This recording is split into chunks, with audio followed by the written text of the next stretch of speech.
So at the recent Star Wars Celebration event, we finally got our glimpse at the second teaser trailer, and I do have to say that this trailer, in my mind, is absolutely fantastic. The fact is, the first trailer did get me incredibly excited, but I feel for Star Wars and non-Star Wars fans alike, this will be the trailer to really bring you on board. If you weren't already excited, amongst all the Avengers excitement, I feel that my excitement for December is probably just as high at this point. The fact is, this trailer really got me into the universe of Star Wars. The first trailer gave me the idea that this is more of an adaptation of the universe, wherein the second trailer feels far more integrated within the universe. Of course, we get to see some familiar faces that I'll get to in just a moment. From the very beginning, however, we get to see the Lucasfilm logo and this chilling music almost in the background that really invested me into the trailer from the get-go, really reminding me, of course, of a lot of moments in the original trilogy and the Star Wars universe in general that have fantastic bits of music. After which we get a look at this desert-based planet that some are assuming to be Tatooine. There are rumors that it's a planet called Jakku, and we see a sort of speeder moving out towards a Star Destroyer that has been practically beached, if you will, on the planet. Perhaps fallout from the war we saw in Return of the Jedi, or maybe, since this takes place later on, from later on. But the speeder is something that's interesting and needs to be focused on. While it is in the distance, I do believe that that first shot we saw in the trailer, at least the original teaser trailer that featured Daisy Ridley going out into the distance on that speeder, if you really zoom in close, this sort of looks like that. So maybe the Star Destroyer lands with a battle, or at least after a battle, with the rebels, and then she goes out to explore it when she sees that. Moving on, we get our first look at Darth Vader's helmet after the cremation, so there's really going to be a lot of ties to the original trilogy, despite the fact that this takes place 30 years later. And this voiceover, it's safe to assume that it's by Mark Hamill, who's portraying Luke Skywalker, since he talks about the Force being strong with his father, being strong with him, and when he says it's strong with him, he's of course extending his robotic arm towards R2-D2 on what could actually be Mustafar, one of the cooler planets in my opinion that we got to see in Revenge of the Sith. And then he says it's strong with his sister as well, and he hands, or at least someone is handing, most likely it's him handing a lightsaber to what could be, again, Princess Leia. A tidbit of speculation in this case, although all the more likely. And the fact is that if this is the case, it seems like this could be a flashback wherein Leia is receiving the lightsaber from Luke. Flashbacks are things that I believe, well, have not been in the Star Wars universe at all thus far. So I feel like introducing them might, in one sense, expand the universe. At the same time, might go against some of the rules and whatnot that people really assume Star Wars has.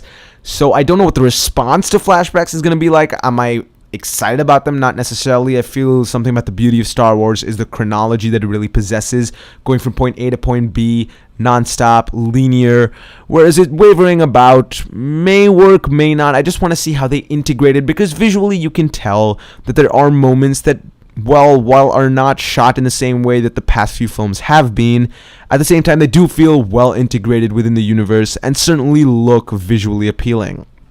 We then get a great shot of these X-Wing fighters flying over this body of water, and I feel like there's going to be a lot more land-based action in this film, not so much out in space, which could actually leave a lot for the future installments, that's episode 8 and 9, since in the earlier trailer there was them flying over, once again, a more swampy area, and in this trailer, as we'll see later on, the desert-based area that we spoke of earlier that appeared in the trailer.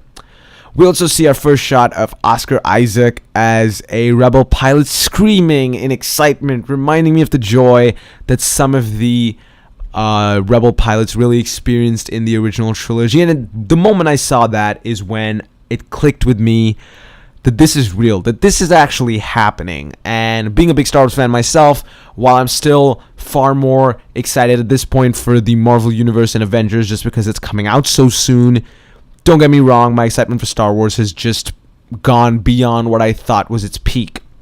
We do get a shot of Kylo Ren slicing something on what could be Mustafar again, followed by BB-8, Daisy Ridley, and John Boyega running away from an explosion in a interesting reverse tracking shot, basically a lot more motion in this shot that I'm actually happy to see, and it was shot really well. Visually, it looks stunning, and we see Kylo Ren extend his hand out in what looks like a really interesting image, perhaps, again, as I do believe is Mustafar. His lightsaber definitely looks more practical. We see his face for the first time, and it's a mask. We don't know who's behind that mask. Probably Adam Driver, as most people are assuming. And we see some stormtroopers in the background. We see some stormtroopers later in the trailer as well. I really like the new design. It does a good job of course, having a different design as each trilogy does, and yet seems to be an interesting blend between the clone troopers from the prequels and the stormtroopers from the originals, and a flag in the background. I'm trying to figure out what that means, because as you know, we have seen a Rebel Alliance flag, an Empire logo at least, the Republic's logo. I'm trying to figure out what this logo really stands for, whether there is some new body or agency that really comes about and is an important or imposing threat, or if this is some new iteration of the Empire itself. We see Daisy really look up dramatically in our first real shot of her. What she has in her hand is still hard to tell, but I feel like it could have something interesting to do with the plot. And then the TIE fighters, and witnessing a lot of just more action beats in this, really expanding off the teaser trailer. When I saw the teaser trailer and that one shot at the end of action, I said, great, but I feel like I'm more sold on the action and some kind of rebel invasion when these TIE fighters are just blowing up, and John Boyega having this internal conflict almost, adding to a lot of the drama that we're going to get to see in the film. And we do get to see what is perhaps a new iteration of a Star Destroyer, a little bit different in design as smaller ships fly towards it, and a clone trooper that I feel this clone trooper getting focus is important. I think a lot of people didn't consider the fact that one of the big actors cast, apart from John Boyega of course, could be more of a henchman, could be more of a character that plays a stormtrooper. Stormtroopers haven't got the biggest importance in the past Star Wars films, so to actually have a character like that be really important, who knows, Domhnall Gleeson, Andy Serkis, anyone could be in that suit. And I feel like this character on screen alone, while we know nothing about him apart from the fact that he's a really fancy, flashy, good-looking suit, I feel like he could be an important character. And the lights in the background are very reminiscent of those that we see in the Death Star. Also, we get to see a shot of BB-8, his own little shot of him literally peeking out, and the practicality of this robot is something really interesting. In fact, they did show BB-8 at the Star Wars Celebration as well. All practical, just fantastic to see. And as Daisy really extends her hand to John Boyega, I feel like this is a scene where, if I were to connect the dots, he has landed on what people think is Tatooine, or at least the desert planet. He's confused. This is after he had that internal conflict that we saw earlier on. So now he's confused on this desert planet, but the attack hasn't stopped as you might think it has. There might be a little bit of exploration time he gets on the planet. There's another attack. He's running away from it. Maybe the Empire is after him because he might have betrayed someone in some form. And then they're running away from explosions. They get away safely. And then finally she extends his hand out to him. And they decide to partner up. And then we get to see the Millennium Falcon once again in action, flying away from TIE fighters into a Star Destroyer. And as there's that one zoom that takes place in the shot, this entire scene felt very reminiscent of an earlier scene that we saw in fact, Star Trek Into Darkness, wherein they're on that planet to find Benedict Cumberbatch's Khan, and they go to meet him for the first time before he really... it's the Klingon planet, and this scene is very reminiscent of that one where they had to fly through those smaller shafts and everything, in terms of just how it's shot and displayed. Of course, J.J. Abrams would definitely have part of his own stamp, if you will, in this movie, and of course we saw that in the shot. And then finally, the shot that just brought it all back, that just tied it all up and blew me away. Literally, I was at the edge of my seat, and then I exploded. Like, I literally exploded. I screamed out loud. I jumped.